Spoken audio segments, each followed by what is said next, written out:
Ashama harka fuunee dhaggeeffattootaa fi hordoftoota chaanala Biiftuu Miidiyaa jirra jirtu isiniin jecha odeeffannoo gaggabaaboo yeroo ammaa isin dhaggeessifna mata muraattiin wajji turaan affeerraa gama kennaati. Israa'el hospitaala tokkicha Gaazaa keessatti hafee haleeltee barbadeessuun dhagahame. Gama biraatiin Ameerikaa fi Iraan walgahii Omaan keessatti geggeessan jajjabeessaa fi gaarii ta'uu ibsani. Bal'ina isaa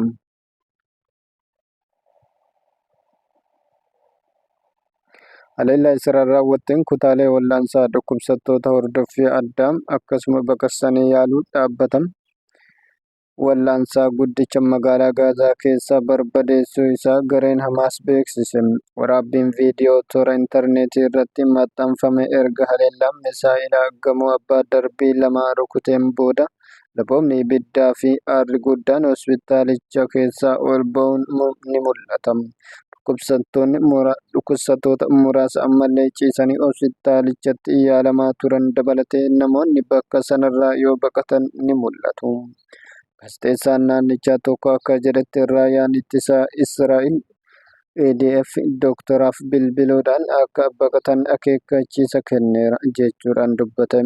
Ammas haleellaa kana yakkasuu kanneessaa yoo jedhu Israa'el ammoo gabaasa kana qorachaa jira jetteerti.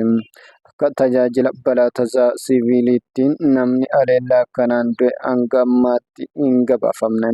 Gaazexeessaan naannichaa hospitaala sana keessa hojjetu tokko waraanni Israa'el doktora kutaa wal'aansa balaa tasaa keessatti yaala baqaqsanii wal'aanuu hojjetuuf bilbiluudhaan battalatti akka hospitaalicha keessaa ba'an akeekkachiisuu hime.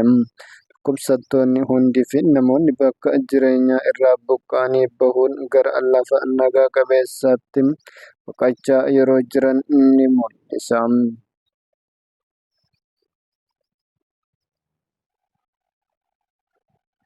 Oduu biraatiin Iraanii fi Ameerikaan sagantaa niikuleeraa Iraan ilaalchisuun marii marsaa jalqabaa Omaan keessatti geggeessan xumuraniiru. Kunis erga bara 2018 as walgahii sadarkaa olaanaa biyyoota lamaan gidduutti taasifamedha. Biyyoonni lamaan walgahii kana ijaarsa jechuun ibsuun torbaan dhufu marii marsaa lammaffaa akka geggeeffamu mirkaneessaniiru. Ameerikaan ammoo walitti dhufeenya kallattii walgahiirra gahuu danda'u furtuu akka ta'etti ajajee jirti. Pireezidaantii Doonaald Tiraamp bara 2018 keessa ture kan waliigaltee niikuleeraa kanaan dura Iraanii fi humnoonni addunyaa kaan gidduutti taasifame keessaa Ameerikaa baase. Yeroo dheeraaf waliigaltee fooyya'aa akka taasifamu dubbataa turaniiru. Mariin kun waliigalteen hojjetamuu fi dhiisuu isaa mirkaneessuuf tarkaanfiin jalqabaa barbaachisaa akka ta'etti ilaalame.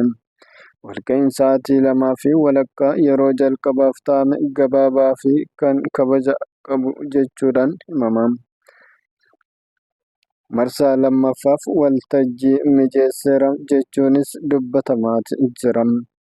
Sun tarii hanga yeroo qondaaltonni Iraanii fi Ameerikaa magaalaa guddoo Omaan Maskat kan dippiloomaatiin olaanaan ishee marii adda durummaan al-kallattiin giddu galeessa godhate keessatti taa'anii wal arguun isaanii waan hin oolle ni ta'a jedhamee abdatama.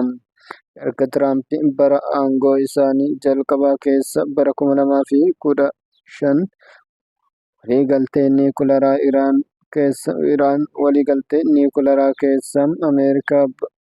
waliigaltee niikuleeraa Iraan keessaa Ameerikaa baasanii as marii guddaa ta'aniiru. Murtiin mariisisaa olaanaa Iraan ministeera dhimma alaa Abbaas Araghchi waa'ee marichaaf yaada gaarii qabu ture. Akka yaada kiyyaatti akka walgahii jalqabaatti walgahii ijaarsa haala baay'ee nagaa fi kabaja qabu keessatti geggeeffamee ture. Sababni isaas afaan hin malle tokkollee waan hin fayyadamneef jechuudhaan TV mootummaa Iraanitti himaniiru. Sagaleen dippiloomaasii isaanii kun gareen Ameerikaa ergamaa Tiraamp Steve Witkoofiin durfamu. Mariin kun yoo hin milkoofne Iraan balaa guddaan akka isii mudatu doorsisuu pireezidaantichaa irra deddeebiin dubbataa akka Doorsisa pirezidaantichi irra deddeebiin dubbatan akka hin dubbanne agarsiisa. Haleellaa waraanaa mudachuu malu irra deddeebiin akeekkachiisaa tureera. Walga'iin kun jila akkanaa waliin kutaa adda addaa keessatti kan adeemsifame yoo ta'u, ministeerri dhimma alaa Oman Badri bin Ahmad Al-Busaydii ergaa dabarseera. Kabajamtootaa fi dhaggeeffattoota keenyaa kan dhaggeeffataa jirtan chaanala Biiftuu Miidiyaati.